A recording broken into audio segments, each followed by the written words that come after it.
Hello dear friends, welcome to smart कक्षा। SST के most important question आज के सेशन में सॉल्व करने वाले हैं। काफ़ी ज़्यादा इंपॉर्टेंट है, एंड तक बने रहिएगा क्योंकि बहुत सारे क्वेश्चन प्रीवियस ईयर से रिपीट होते हैं। तो ज़रूर देखिए, टैग वर्ड ज़रूर देखिए क्योंकि बहुत सारे क्वेश्चन टैग वर्ड से आप अपने सही कर सकते हैं। सिर्फ एक वर्ड अप्लाई करके अपने क्वेश्चन किस तरह से सही करेंगे, प्लीज़ लास्ट में टैग वर्ड ज़रूर देखिए। टिप्स ट्रिक जितने भी टीचर्स आपको बता रहे हैं, जहाँ से आप पढ़ रहे हैं, उनके टिप्स ट्रिक लास्ट टाइम में ज़रूर फॉलो करिए क्योंकि वे सभी अनुभवी हैं और आपको यही बताते हैं कि किस तरह से आप अपने क्वेश्चन लास्ट टाइम में सही करेंगे, यदि आपको नहीं आ रहा है तो। तो चलिए शुरू करते हैं बिना देरी किए हुए। क्वेश्चन फर्स्ट है, a history of British India का लेखन कार्य किनके द्वारा किया गया? डेविस ह्यूम, जेम्स मिल, मैक्स मुलर या विलियम हजालिट? किसके द्वारा a history of British India लिखा गया? बुक किसके द्वारा लिखा गया? तो क्या है इसमें राइट आंसर? इंपॉर्टेंट है। चलिए, क्या बनेगा राइट आंसर? तो राइट आंसर है ऑप्शन नंबर सेकंड। ये कई बार क्वेश्चन सॉल्व कर चुके हैं। जेम्स मिल द्वारा लिखा गया, बहुत इंपॉर्टेंट है, याद रखना, पूछा जा सकता है। A history of British India के लेखक कौन है? तो जेम्स मिल। अगला क्वेश्चन है, चलिए क्या है? अतीत को समझते हुए, अतीत को समझने हेतु प्राथमिक स्रोतों के स्थानों पर कुछ जो है वस्तुएं दी गई हैं, मिलान करना है, कहां से क्या मिला है? क्या बनेगा इसमें राइट आंसर? तो बताइए जरा, देखिए थोड़ा सा क्या है। इस टाइप के यदि क्वेश्चन आपके सामने आए तो इन चारों विकल्प में आपको ये देखना है कि आपको कौन सा ऑप्शन आ रहा है। सबसे पहले आप ये देखेंगे और यहाँ आप देखेंगे कि जो हम मिलान किए हैं, क्या इस ऑप्शन में वो सही मिल रहा है? आप ये देखेंगे और यदि इसमें से एक दो ऑप्शन आपको आ रहा है तो यहाँ से अपने क्वेश्चन आप सही करेंगे। ये ट्रिक आप फॉलो करके इस टाइप के क्वेश्चन, क्योंकि इस टाइप के क्वेश्चन बहुत पूछे जाते हैं, 4-5 क्वेश्चन बनते हैं, तो आपके एक भी क्वेश्चन गलत नहीं होंगे यदि आप इस तरह से मिलान करके अपने क्वेश्चन सही करते हैं। तो चलिए, कहाँ से क्या मिला है, क्या बनेगा इसमें right answer? Payyampalli, कोल्डियावा, Daojali heading, Mahagara, चावल और मवेशी, खरल और मूसल। वेरी इंपॉर्टेंट है, ये कहां कहां से मिला है? चलिए, क्या बनेगा राइट आंसर इसमें?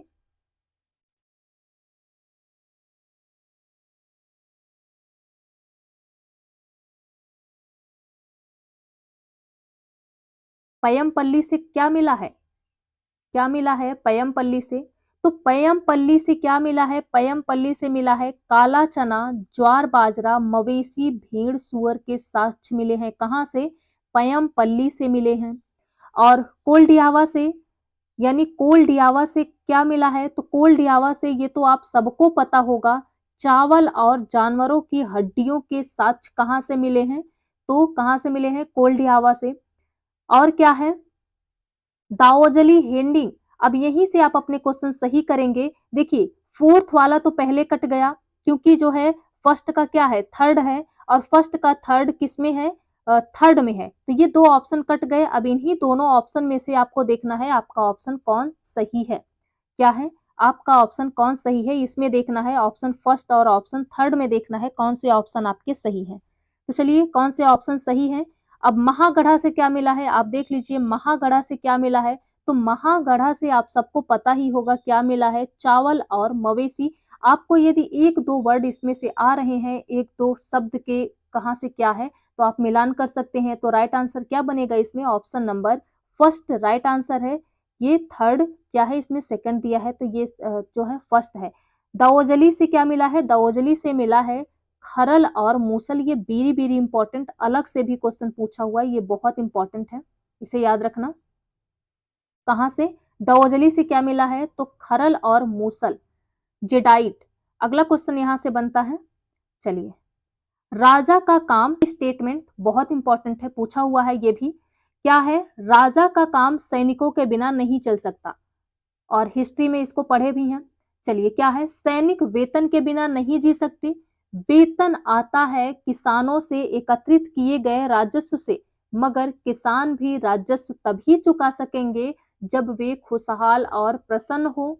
ऐसा तभी हो सकता है जब राजा न्याय और ईमानदार प्रशासन को बढ़ावा दे। यह वाक्य निम्नलिखित में से किस मध्यकालीन इतिहास के लिए लिखा गया था? अमीर खुसरो, मिन्हाज ए सिराज, फक ए मुदब्बिर या जियाउद्दीन बर्नी? वेरी इंपॉर्टेंट, इसको याद रखना, ये रिपीटेड है, कई बार क्वेश्चन पूछा हुआ है ये। क्या बनेगा इसमें राइट आंसर? तो राइट आंसर है ऑप्शन नंबर थर्ड। किसके द्वारा लिखा गया है? फक ए मुदब्बिर ने लिखे हैं इस शब्द को, जो बहुत इंपॉर्टेंट है। राजा का काम सैनिक के बिना नहीं चल सकता, बिल्कुल नहीं चल सकता राजा का काम सैनिक के बिना। सैनिक वेतन के बिना नहीं चल सकते। जब आपको सैलरी नहीं मिलेगी तो क्या आप जो है विद्यालय में पढ़ाने जाएंगे? नहीं जाएंगे। तो सैनिक वेतन के बिना नहीं जी सकते, नहीं चल सकते। और वेतन आता कहाँ से है? तो किसानों के द्वारा एकत्रित किए हुए राजस्व से। मगर किसान भी राजस्व तभी चुका सकेंगे जब वे खुशहाल रहेंगे, जब वे प्रसन्न रहेंगे। ऐसा तभी हो सकता है जब राजा न्याय और ईमानदार प्रशासन को बढ़ावा देंगे। तो ये क्या है? किसके द्वारा लिखा हुआ है? फक ए मुदब्बिर द्वारा लिखा हुआ है। बहुत इंपॉर्टेंट है, इसको याद रखना। अगला क्वेश्चन है, मुगल वास्तुकला के संदर्भ में बांग्ला गुंबद का उपयोग दर्शाता है। क्या दर्शाता है? मुगल वास्तुकला पर क्षेत्रीय शैली का प्रभाव, बंगाल क्षेत्र पर मुगल आधिपत्य का प्रभाव, या बंगाल की वास्तुकला श्रेष्ठता, या बंगाल क्षेत्र के मुगल अधिकारियों का प्रभाव? क्या दर्शाता है? क्या बनेगा इसमें राइट आंसर?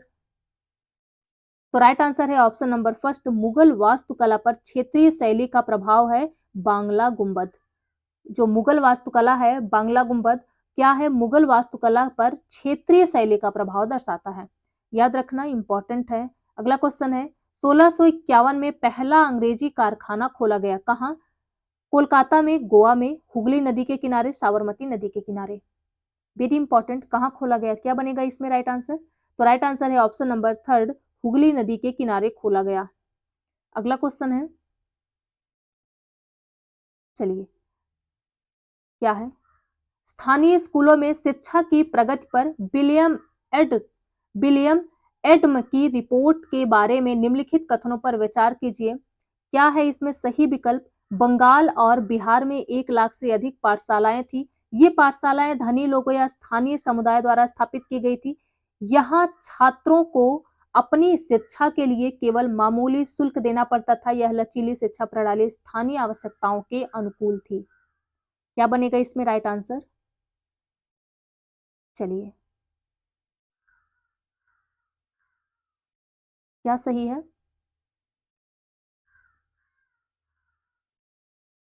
यहाँ छात्रों को अपनी शिक्षा के लिए केवल मामूली शुल्क देना पड़ता था। ये ऑप्शन गलत है। और क्या है इसमें? ये तीनों ऑप्शन सही है, सही में पूछा है, यानी पॉजिटिव में क्वेश्चन बना है। तो क्या है बनेगा इसमें right answer? Option number A B D किसमें है? ऑप्शन नंबर 4 में ए बी डी सही है इसमें। अगला क्वेश्चन है, चलिए क्या है, औपनिवेशिक अधिकारियों द्वारा बाद के समय में कुछ झूम किसानों को आरक्षित वनों में भूमि के छोटे छोटे टुकड़े पर खेती करने की अनुमति दी गई थी। कुछ दुखी आदिवासियों की मदद करने के लिए जो उनके प्रति वफादार थे। वन विभाग के सस्ते श्रम, नियमित आपूर्ति सुनिश्चित करने के लिए, भारतीय वनों का कुशल प्रबंधन और आग से उनका बचाव करने के लिए, असंतुष्ट आदिवासी समूहों के विद्रोह को दबाने और शांत करने के लिए। क्या बनेगा इसमें राइट आंसर? झूम किसानों को आरक्षित वनों में भूमि के छोटे टुकड़े दिए गए थे। मतलब क्यों इनको छोटे टुकड़े भूमि के दिए गए थे? क्या वजह थी? क्या इसमें सही है? क्या बनेगा राइट आंसर?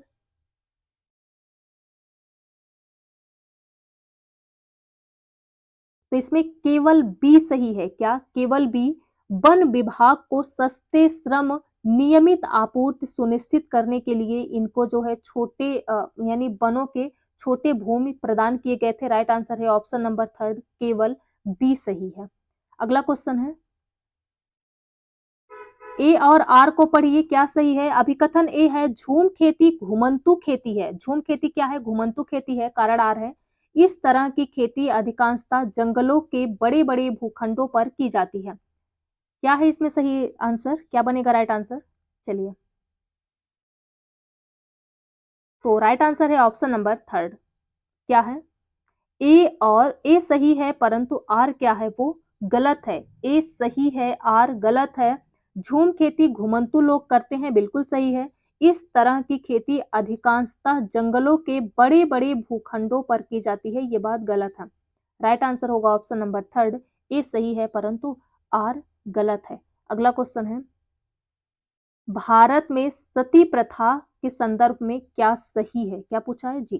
क्या कौन सा कथन सही है? राजा राम मोहन राय ने अपने लेखन के द्वारा यह सिद्ध करने का प्रयास किया कि प्राचीन ग्रंथों में विधवाओं को जलाने की अनुमति नहीं दी गई थी। ये बात तो बिल्कुल सही है। 19वीं सदी के प्रारंभ तक बहुत सारे अंग्रेज अफसर भी सती प्रथा की आलोचना करने लगे। 1829 में सती प्रथा पर पाबंदी लगा दी गई। 1835 में सती प्रथा पर पाबंदी लगा दी गई। क्या बनेगा इसमें राइट आंसर? चलिए, क्या होगा राइट आंसर?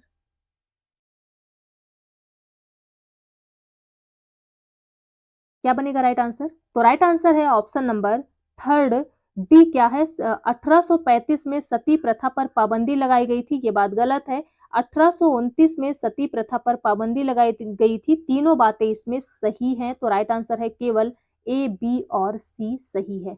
अगला क्वेश्चन बनता है यहाँ पे, किसने तर्क प्रस्तुत किया कि सभी सामाजिक, आधिकारिक, सामाजिक विभाजनों और असमानता को ईश्वर प्रदत्त मानते हैं और यह सामाजिक समानता पाने के लिए अछूतों को स्वयं को सभी धर्मों से मुक्त कराना होगा? Narayana Guru, Jyotiba Rao Phule, EV Ramaswamy Naicker, doctor B R Ambedkar.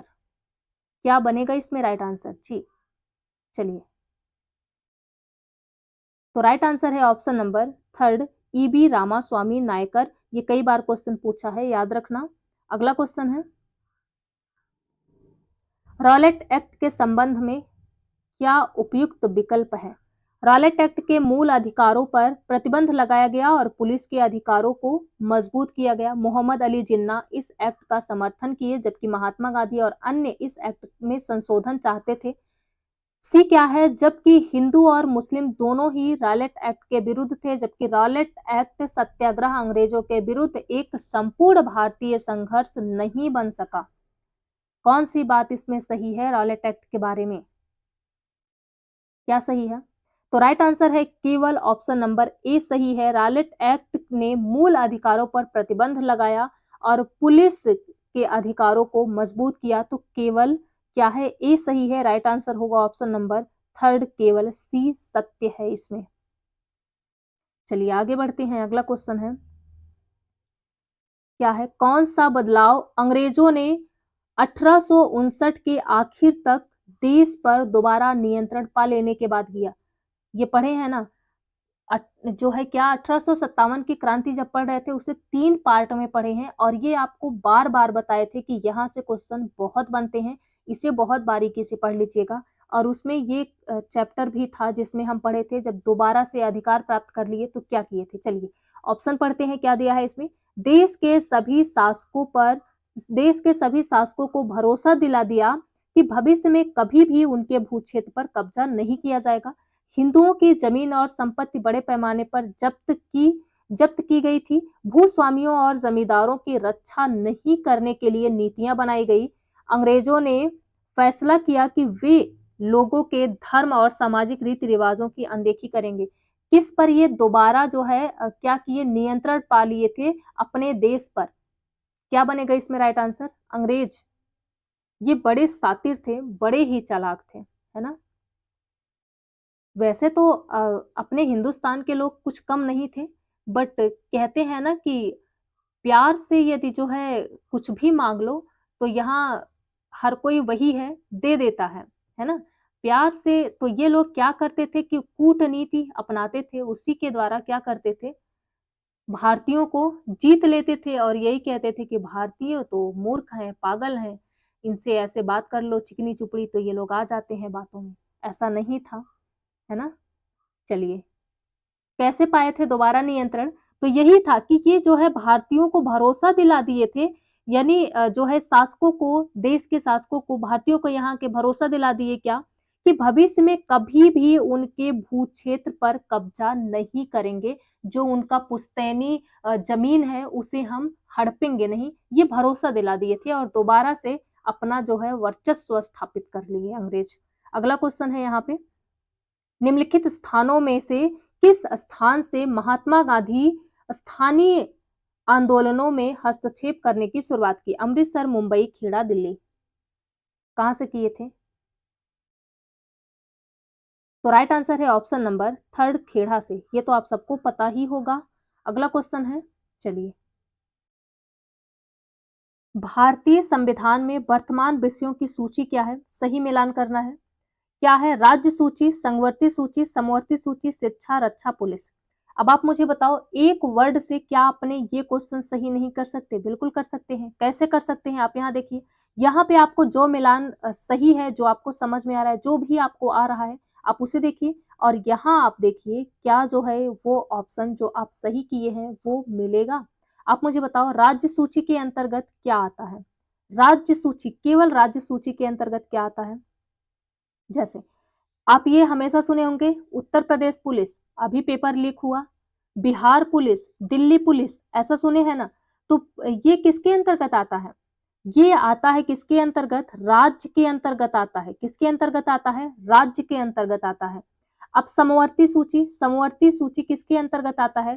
तो जो है समवर्ती सूची के अंतर्गत क्या है? तो शिक्षा जो है ये समवर्ती सूची के अंतर्गत आता है। अब आप यही दोनों ऑप्शन से संघ सूची आप भूल चुके हैं कि क्या है, क्या नहीं, क्या सही है इसमें। तो यही तो लास्ट बचता है, संघ सूची।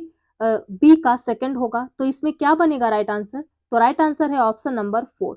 आप सिर्फ एक वर्ड से अपने क्वेश्चन, इस तरह के क्वेश्चन यदि पूछे जा रहे हैं तो आप सही कर सकते हैं। तो इसमें राइट आंसर है ऑप्शन नंबर 4। अगला क्वेश्चन है यहाँ पे, क्या है? कर्क रेखा और उत्तरी ध्रुव वृत्त के बीच वाले क्षेत्र को निम्न में से किस नाम से जाना जाता है? उष्ण कटिबंध, उत्तरी शीत कटिबंध, उत्तरी शीतोष्ण कटिबंध, दक्षिणी शीतोष्ण कटिबंध। किस नाम से जाना जाता है? क्या बनेगा इसमें राइट आंसर? तो राइट आंसर है ऑप्शन नंबर थर्ड, उत्तरी शीतोष्ण कटिबंध के नाम से जाना जाता है। ये सब हम पढ़ चुके हैं ज्योग्राफी में।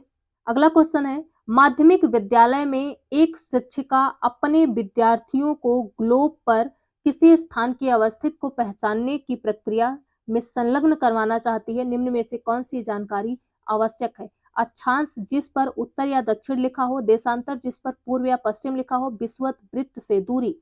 इसमें क्या बनेगा राइट आंसर?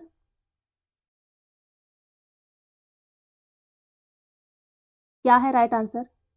अक्षांश जिस पर उत्तर या दक्षिण लिखा हो, ये बात बिल्कुल सही है। देशांतर जिस पर पूर्व या पश्चिम लिखा हो, ये बात बिल्कुल सही है। विषुवत वृत्त से दूरी, ये गलत है। तो राइट आंसर क्या बनेगा? ऑप्शन नंबर सेकंड, जिसमें ए और बी है।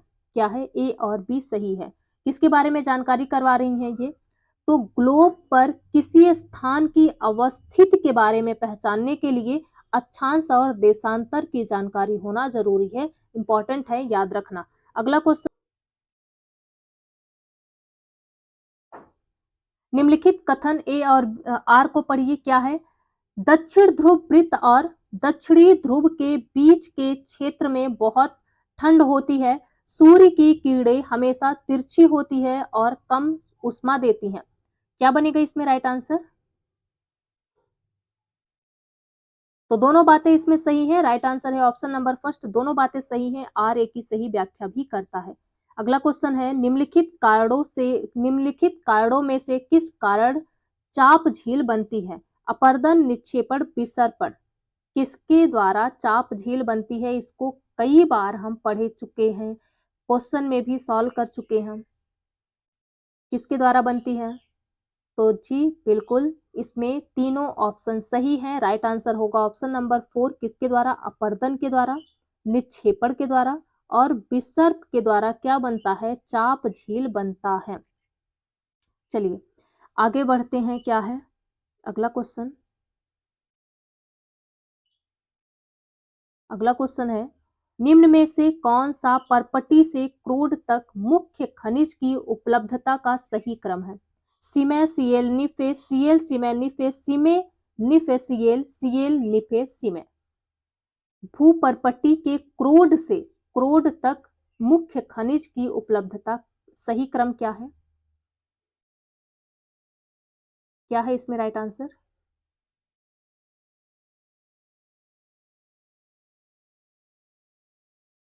तो राइट आंसर है ऑप्शन नंबर थर्ड, सीएल, सीमे, निफे। इसे आप सब लोग खूब पढ़े हैं, पढ़ भी चुके हैं हम ज्योग्राफी में, 7th की ज्योग्राफी में ये सब मिल जाएंगे आपको। अगला क्वेश्चन है, अभिकथन है, आग्नेय और अवसादी सेल कायांतरित सेलों में परिवर्तित हो जाते हैं। कारण आर है, कायांतरित सेल उच्च ताप और दाब से बनते हैं। दोनों बातें सही हैं। क्या बनेगा राइट आंसर इसमें? जी बिल्कुल, दोनों बातें सही हैं और आर ए की सही व्याख्या भी कर रहा है। अगला क्वेश्चन है, तैराक मृत सागर में प्लव कर सकते हैं, किस कारण से? नमक की अधिकता के कारण जल की सघनता उच्च होती है, जल की सघनता कम होती है, मानव शरीर की सघनता जल की सघनता के बराबर होती है। क्या बनेगा राइट आंसर? तो राइट आंसर है ऑप्शन नंबर सेकंड, नमक की अधिकता के कारण जल की सघनता उच्च होती है। आगे बढ़ते हैं, अगला क्वेश्चन है, महासागरीय जल के लगातार उठने और गिरने की घटना को हम लोग क्या कहते हैं? महासागरीय तरंगे, ज्वार भाटा, तरंगे, धाराएं। क्या कहते हैं? महासागरीय जल के लगातार उठने और गिरने की घटना को क्या कहा जाता है? क्या कहा जाता है?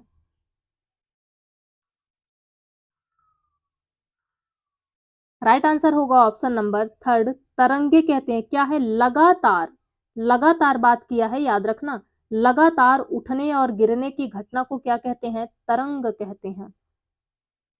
अगला क्वेश्चन है, निम्नलिखित में से कौन से कथन अमेजन बेसिन के बारे में सही है? यहाँ गर्म और नम जलवायु रहती है, यहाँ का मौसम दिन एवं रात दोनों ही समय लगभग समान रूप से गर्म एवं आर्द्र होता है, अमेजन बेसिन में प्रतिदिन वर्षा होती है, दिन का तापमान उच्च एवं रात के तापमान कम हो जाते हैं, रात के समय तापमान कम हो जाते हैं। कौन सी बात इसमें सही है? जी, क्या बनेगा राइट आंसर? तो राइट आंसर है ऑप्शन नंबर फोर, इसमें चारों बातें सही हैं। यहाँ गर्म और नम जलवायु होती है, दिन रात जो है क्या है, हमेशा समान रूप से गर्म और आर्द्र होता है। अमेजन बेसिन में प्रतिदिन वर्षा होती है, 3 से 4 बजे के करीब में शाम में डेली वर्षा होती है, दिन का तापमान उच्च एवं रात के समय तापमान कम होता है। अगला क्वेश्चन है, निम्नलिखित में से कौन सा कारण प्राकृतिक संसाधनों के वितरण को प्रभावित नहीं करता? वनस्पति, भूभाग, जलवायु, ऊंचाई। क्या बनेगा इसमें राइट आंसर? तो राइट आंसर है ऑप्शन नंबर फर्स्ट, वनस्पति। क्या है? प्राकृतिक संसाधनों के वितरण को प्रभावित नहीं करती, पूछा है, वनस्पति नहीं करती। अगला क्वेश्चन है, निम्नलिखित युग्मों पर विचार कीजिए। संसाधनों के प्रकार, खनिज, प्राकृतिक संसाधन, सड़क, मानव निर्मित, कोयला जो है नवीकरणीय संसाधन। चलिए, क्या बनेगा इसमें राइट आंसर? एक ऑप्शन से अपने क्वेश्चन सही करेंगे आप, है ना। जैसे सड़क कौन बनाता है? तो सड़क तो मानव निर्मित है, मानव ही बनाते हैं, है ना। कोयला नवीकरणीय संसाधन है। क्या नवीकरणीय संसाधन है कोयला? बताओ, क्या कोयला नवीकरणीय संसाधन है? क्या आप कोयले को एक हफ्ते, एक महीने, एक साल, 2 साल, 10 साल में बना सकते हैं? बताइए। नहीं बना सकते, नहीं बना सकते तो नवीकरणीय संसाधन कोयला कैसे हुआ? तो क्या बनेगा इसमें राइट आंसर? आपको नहीं पता खनिज प्राकृतिक संसाधन है या नहीं, आपको नहीं पता, आप कैसे अपने ऑप्शन सही करेंगे? केवल एक ऑप्शन आपको पता है कि मानव निर्मित संसाधन सड़क है, कोयला तो अनवीकरणीय है, नवीकरणीय नहीं है, क्योंकि हम कोयला को नहीं बना सकते। तो इसमें तो जो है दो दो विकल्प दिया है, तीन दिया है ना। तो क्या बनेगा इसमें राइट आंसर बताइए? तो राइट आंसर होगा ऑप्शन नंबर फर्स्ट, केवल ए और बी ऑप्शन इसमें सही है ना। इस तरह से आप अपने क्वेश्चन सही कर सकते हैं या नहीं कर सकते हैं एक ऑप्शन से। यही है ट्रिक, जो अपने क्वेश्चन आप सही करेंगे आप एग्जाम हॉल में, यही ट्रिक अप्लाई करके। अगला क्वेश्चन है, क्या सही विकल्प का चुनाव करना है? कृषि एक मूलभूत क्रिया है, मृदा की अनुकूल स्थलाकृति कृषि के लिए आवश्यक है, उचित जलवायु कृषि के लिए अत्यावश्यक है, जिस भूमि पर फसलें उगाई जाती हैं उसे कृषिगत भूमि कहा जाता है। क्या बनेगा इसमें राइट आंसर? तो राइट आंसर है ऑप्शन नंबर फर्स्ट, इसमें चारों विकल्प सही है। अगला क्वेश्चन है, अभिकथन ए क्या दिया है? विविधता का सम्मान करना, समानता विविधता का सम्मान करना, समानता सुनिश्चित करने के महत्वपूर्ण कारकों में से एक है। कारण आर है, एक भाषा को बढ़ावा देने से देश में एकता आएगी, समानता सुनिश्चित होगी। हाँ, दोनों बातें सही हैं। एक भाषा को यदि आप बढ़ावा देंगे तो क्या जो है देश में एकता आएगी, समानता सुनिश्चित होगी? बताइए क्या बनेगा राइट आंसर इसमें? तो राइट आंसर है ऑप्शन नंबर थर्ड। क्या है? ए तो सही है परंतु आर गलत है। हमारा देश विविधताओं का है और हमें सब एक साथ लेके चलना होता है। सब एक दूसरे से सीखते हैं, मिलजुल के रहते हैं। अगला क्वेश्चन क्या है? पूर्वाग्रह से ग्रसित कथन कौन सा सही है? भारत की ग्रामीण जनसंख्या एक बड़ा हिस्सा खेती से जुड़ा है। कटाई का मौसम भारत के समीप इलाकों में रोजगार पैदा करता है। ग्रामीण लोग आधुनिक प्रौद्योगिकी से क्या है? आधुनिक प्रौद्योगिकी से ज्ञात होते हैं। गांवों से शहरों की तरफ पलायन एक वास्तविकता है। क्या बनेगा इसमें राइट आंसर? तो राइट आंसर है ऑप्शन नंबर थर्ड। ग्रामीण लोग आधुनिक प्रौद्योगिकी से अज्ञात होते हैं। अगला क्वेश्चन है, भारत के संविधान को एक जीवंत एक जीवंत प्रपत्र के रूप में माना जाता है। कौन सा कथन इसमें जो है सही नहीं है? कौन सा कथन प्रामाणिक नहीं है? भारत का संविधान आंशिक या काफी लचीला है और इसे संशोधित किया जा सकता है। संविधान नागरिकों को मौलिक अधिकारों का उल्लंघन की स्थिति में न्यायालय जाने की अनुमति देता है। संविधान द्वारा स्थापित लोकतांत्रिक आदर्श इसकी पुनर्व्याख्या में सहायता करते हैं। भारत का संविधान कई अन्य देशों के क्या है संविधानों से प्रेरित हुआ है। क्या पूछा है? भारत के संविधान को जीवंत प्रपत्र के रूप में माना जाता है, तो क्या प्रामाणिक नहीं है इसमें? क्या सही नहीं है? क्या नहीं सही है जी? तो राइट आंसर है ऑप्शन नंबर फोर। क्या नहीं सही है? भारत का संविधान कई अन्य देशों के संविधानों से प्रेरित था। ये बात सही नहीं है, ये गलत है। अगला क्वेश्चन है, एक धर्मनिरपेक्ष राज्य क्या है? एक धर्मनिरपेक्ष राज्य का एक राजकीय धर्म होता है। एक धर्मनिरपेक्ष राज्य का गणराज्य होना चाहिए, सभी धर्मों के विरुद्ध होना चाहिए। क्या पूछा है? सही विकल्प का चयन करना है। का कोई भी राजकीय धर्म नहीं होता। क्या है? जी राइट आंसर है ऑप्शन नंबर फोर। इसका कोई भी राजकीय धर्म नहीं होता। एक धर्मनिरपेक्ष राज्य का कोई भी राजकीय धर्म नहीं होता। अगला क्वेश्चन है, नियमित तथा अनियमित कर्मचारियों पर क्या जो है सत्य है? क्या सही है? नियमित कर्मचारी को वार्षिक छुट्टी के रूप में भी कुछ दिन ही मिलते हैं। अनियमित मजदूरों द्वारा छुट्टी लेने की स्थिति में वेतन कटौती नहीं होती है। नहीं होती है, होती है। फैक्ट्री मालिक द्वारा फैक्ट्री बंद किए जाने के बावजूद भी अनियमित मजदूरों को नौकरी से नहीं निकाला जा सकता। इसमें क्या सही है भाई? क्या बनेगा राइट आंसर? क्या सही है? तो राइट आंसर है ऑप्शन नंबर ए। केवल ए सही है। केवल ए सही है, तो right answer option number second है। नियमित कर्मचारियों को वार्षिक छुट्टी के रूप में कुछ दिन के लिए ही छुट्टी मिलती है। अनियमित मजदूरों द्वारा छुट्टी लेने पर वेतन भी कटती है, सैलरी कटती है ना, जितने दिन जाओगे उतने दिन की सैलरी मिलेगी। फैक्ट्री मालिक द्वारा फैक्ट्री बंद किए जाने पर अनियमित मजदूर को नौकरी से निकाला नहीं जाता, तो नौकरी से निकाला जाता है। अगला क्वेश्चन है इसमें, सहकारी संस्थाओं का निर्माण कर स्वरोजगार में लगे लोग अच्छी कमाई कर सकते हैं। स्वरोजगार में लगे लोग अपने उत्पादन का उचित मूल्य बाजार से नहीं पा सकते। क्या बनेगा इसमें राइट आंसर? तो राइट आंसर है ऑप्शन नंबर थर्ड। ए सही है परंतु आर गलत है। अगला क्वेश्चन है, अगर जनता किसी विशेष सरकारी कानून से संतुष्ट है तो वह अपना असंतोष धरनों और जुलूसों के आयोजन द्वारा व्यक्त कर सकती है। शांतिपूर्ण विरोध का उद्देश्य है। क्या है? विधि निर्माण के विरुद्ध जनमत की लामबंदी, इसको वापस लेने के लिए सरकार पर दबाव बनाना, अपने असंतोष को सरकार से व्यक्त करना, सरकार को अस्थिर करने की योजना बनाना। क्या बनेगा इसमें राइट आंसर? क्या सही है?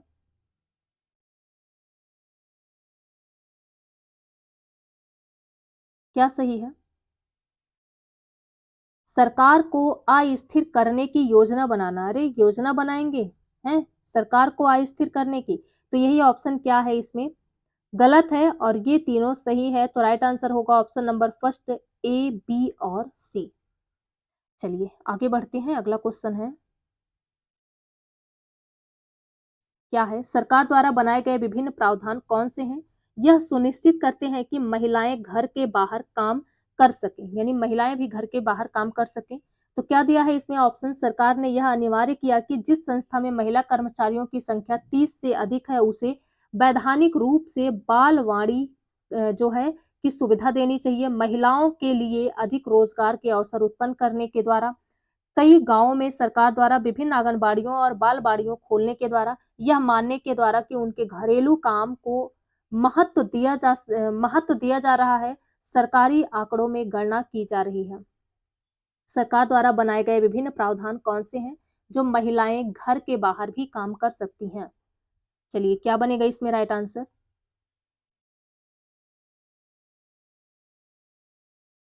क्या है राइट आंसर इसमें?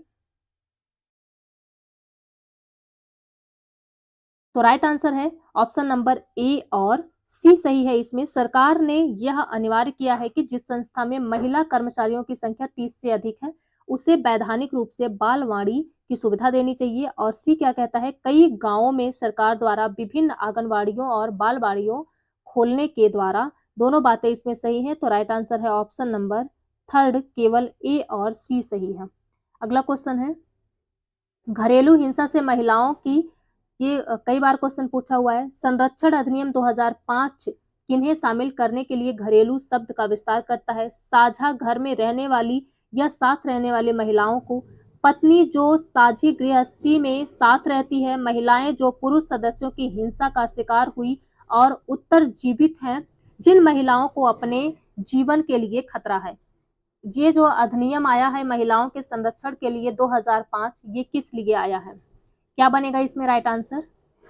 तो राइट आंसर है ऑप्शन नंबर फर्स्ट, साझा घर में रहने वाली या साथ में रहने वाली महिलाओं के लिए है। अगला क्वेश्चन है, लद्दाख की जलवायु अत्यधिक शीतल और शुष्क है, निम्न में से कौन सा कारक इसके लिए उत्तरदायी है? अक्षांश, ऊंचाई, वायुदाब एवं पवने, समुद्र से दूरी। क्या होगा इसमें राइट आंसर? राइट आंसर है ऑप्शन नंबर सेकंड, ऊंचाई के कारण। क्या है? अत्यधिक शीतल क्यों है? ऊंचाई के कारण है। अगला क्वेश्चन है, निम्नलिखित कथन पर विचार करना है। कथन ए है, कम तापमान वाले क्षेत्रों में वायु ठंडी होती है, ठंडे क्षेत्रों में वायु भारी होती है।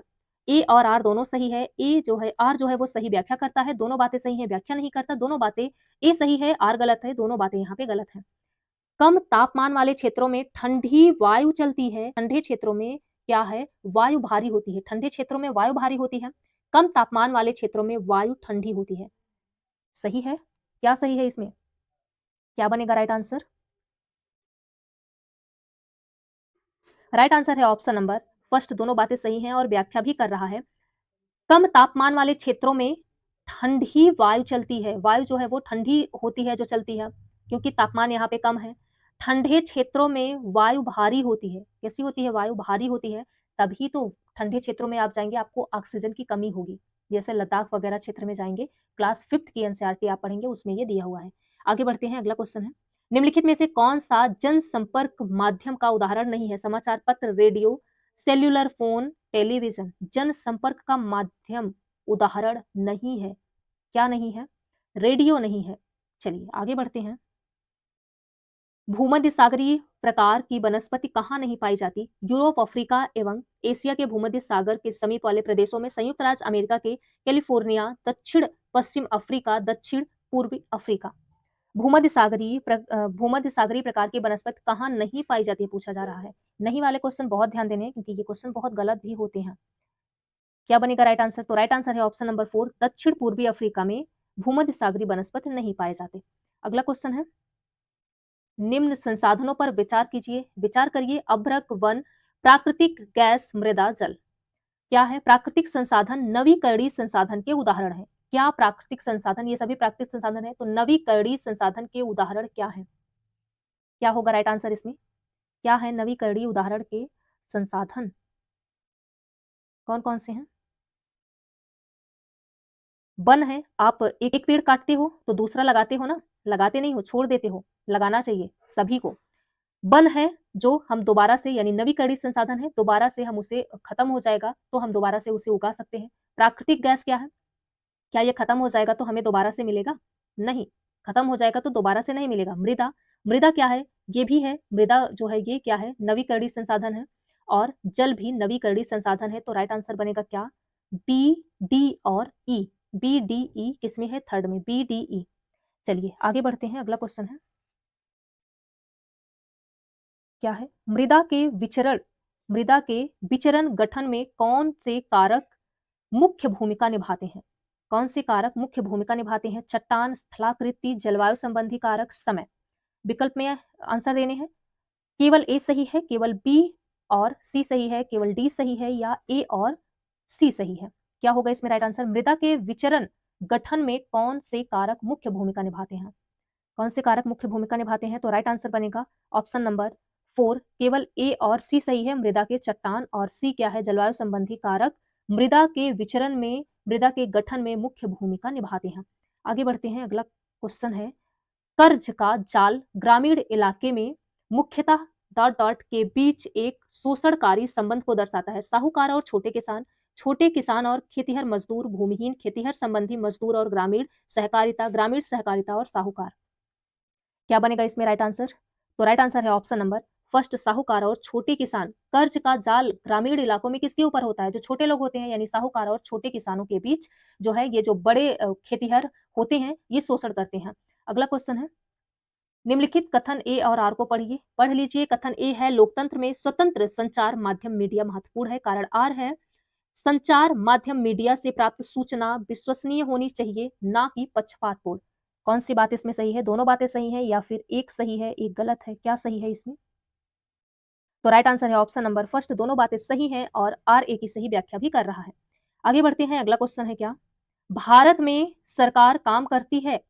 कैसे करती है? वार्ड स्तर पर, राज्य स्तर पर, राष्ट्रीय स्तर पर, क्षेत्रीय स्तर पर? ए बी सही है, बी सी या सी डी या ए सी? भारत में सरकार काम करती है, किस स्तर पर भारत में सरकार काम करती है? क्या होगा राइट आंसर? राज्य स्तर पर करती है। और किस स्तर पर करती है? तो राष्ट्रीय स्तर पर करती है। दोनों बातें सही हैं। भारत में सरकार कैसे काम करती है? राज्य स्तर पर और राष्ट्रीय स्तर पर। किसमें है? बी और सी सही है, second option is right answer. चलिए आगे बढ़ते हैं, अगला क्वेश्चन देखते हैं, क्या है? हम्म, कौन, क्या है? कौन सरपंच की तरह काम करता है? कौन सरपंच की तरह काम करता है? सरपंच की तरह काम कौन करता है? ग्राम सभा का सचिव, खंड विकास अधिकारी, अन्य वार्ड सदस्यों द्वारा चयनित एक वार्ड सदस्य, बारी बारी से वार्ड सदस्य। क्या होगा इसमें राइट आंसर?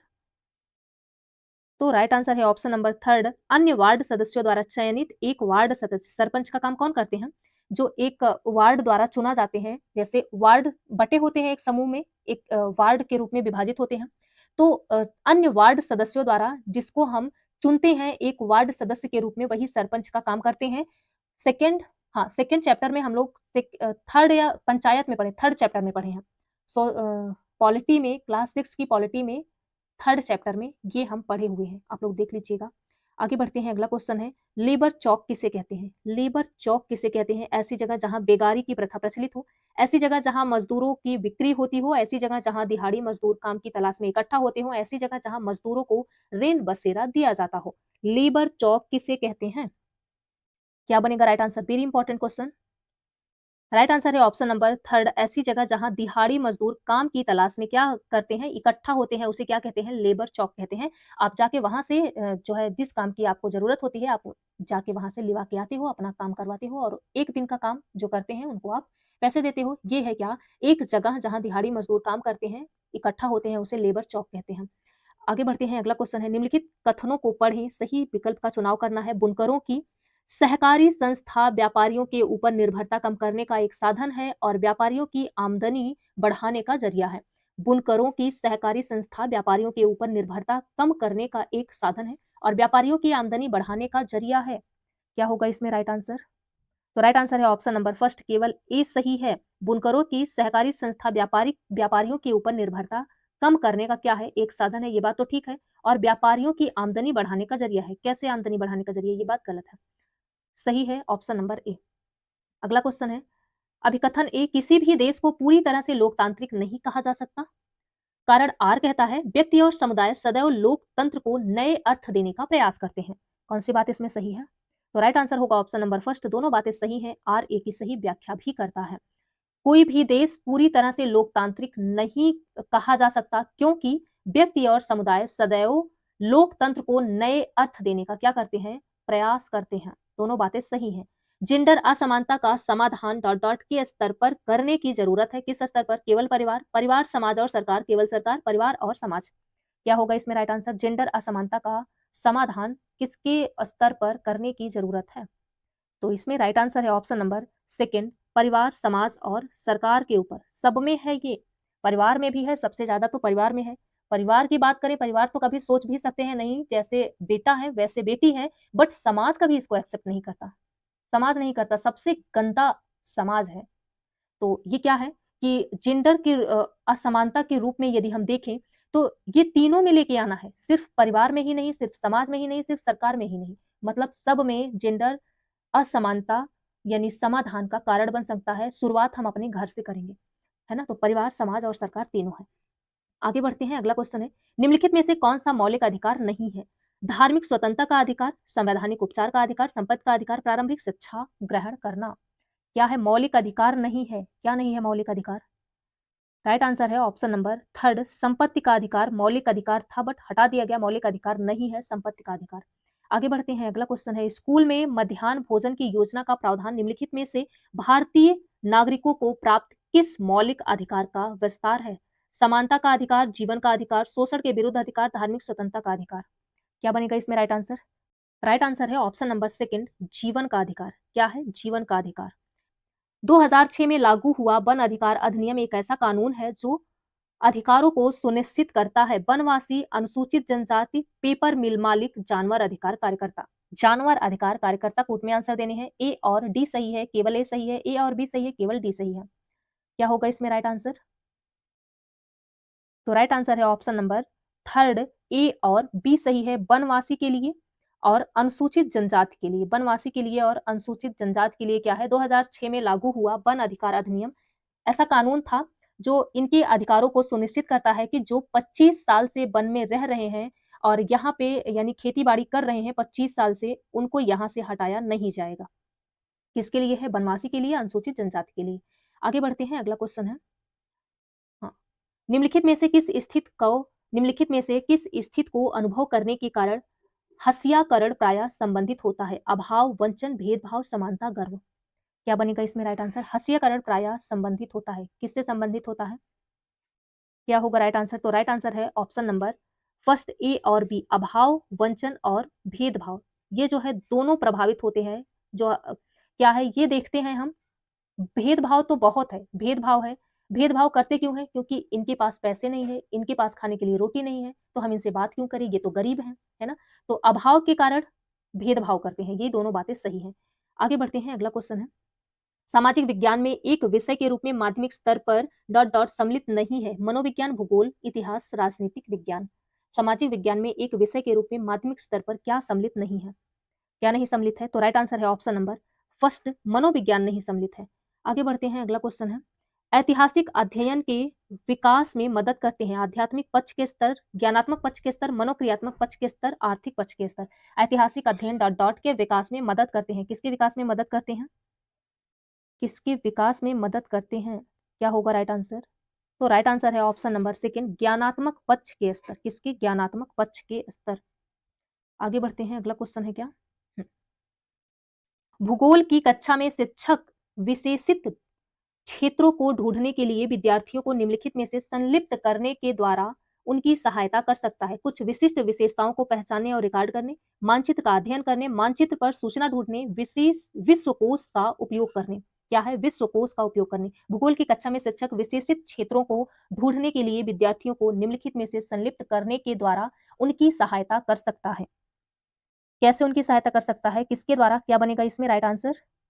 तो राइट आंसर है option number second, first, second और थर्ड सही है। कुछ विशिष्ट विशेषताओं को पहचान कर, रिकॉर्ड करके, मानचित्र अध्ययन करके और मानचित्र पर सूचना ढूंढने के लिए, ये तीनों बातें सही हैं। राइट आंसर है ऑप्शन नंबर सेकंड। आगे बढ़ते हैं, अगला क्वेश्चन है, लास्ट है एसएसटी का। निम्नलिखित में से कौन से प्रश्न अधिगमकर्ताओं के विश्लेषण करने के कौशल को आंकते हैं? अगर हिमालय की सभी हिमनदी पिघल जाए तो भारत में मानव जीवन पर इसके प्रभाव होंगे। हम उपभोक्ता न्यायालय में कैसे केस दाखिल करेंगे? वित्त आयोग क्या है? राज्य वित्त आयोगों के मुख्य कार्यों यानी मुख्य कामों का वर्णन कीजिए। भारत में राष्ट्रीय एकीकरण क्यों आवश्यक है? क्या है? अधिगमकर्ताओं का विश्लेषण करने के लिए आप जो है उनको आंकते हैं तो किस कौशल का विकास आप उसमें देखते हैं बच्चों में? क्या होगा राइट आंसर इसमें? अगर हिमालय से सभी हिमनदी पिघल जाए तो भारत में मानव जीवन पर इसका क्या प्रभाव पड़ेगा? आप तो एक क्वेश्चन ये करेंगे। दूसरा क्या करेंगे? भारत के राष्ट्रीय एकीकरण क्यों आवश्यक है? तो क्या कर रहे हैं आप? अधिगमकर्ता का जो है इनके क्या कौशल हैं? ये किस तरह से इनको अपने शब्दों में समझते हैं, किस तरह से आंकते हैं? तो ये दोनों क्वेश्चन बेस्ट है आप जो बच्चों से करेंगे, फर्स्ट और सेकंड। तो क्या बनेगा इसमें राइट आंसर? राइट आंसर है ऑप्शन नंबर 4, ए और डी यहाँ पे सही है। ये लास्ट क्वेश्चन था। ऐसे ही टोटल जितने शिफ्ट के एग्जाम हुए हैं सभी शिफ्ट वाइज हम एसएसटी के क्वेश्चन सॉल्व कर रहे हैं, क्योंकि पेपर 2 बहुत ज़्यादा इंपॉर्टेंट है। बहुत सारे स्टूडेंट पेपर 2 में रह जाते हैं, क्वालिफाई नहीं कर पाते। यदि आप पेडागोजी किस तरह से सॉल्व करना है वो आप देख लिए टैग वर्ड वाला सेशन, टैग वर्ड। यदि टैग वर्ड आप समझ लिए और इसके बाद जितने प्रीवियस ईयर हैं आप सॉल्व कर लिए तो 100 प्लस आप रहेंगे। ये एक बार आप लोग जरूर देखिएगा। 10 दिन की स्ट्रेटजी जो हम फॉलो किए थे वो आपको बताए हैं, प्लीज उसे जरूर देखिएगा। आपको समझाए हैं एक वीडियो में, 10-12 मिनट का है बट आपका पूरा जीवन चेंज करने वाला है। आप लोग जरूर देखिएगा। तो चलिए यही इन करते हैं। बने रहिएगा आप अपने चैनल स्मार्ट कक्षा के साथ, क्योंकि previous year very very important last time में, और जरूर यहाँ से क्वेश्चन आपके एग्जाम में देखने को मिलेगा, क्योंकि बहुत सारे क्वेश्चन रिपीट होते हैं जो आपको दिखाए भी कि कहाँ से क्वेश्चन ये रिपीट हुए हैं। तो चलिए यही इन करते हैं। पसंद आया हो तो लाइक शेयर सब्सक्राइब कर दीजिएगा। बने रहिएगा आप अपने चैनल स्मार्ट कक्षा के साथ। Thanks for watching. Thank you so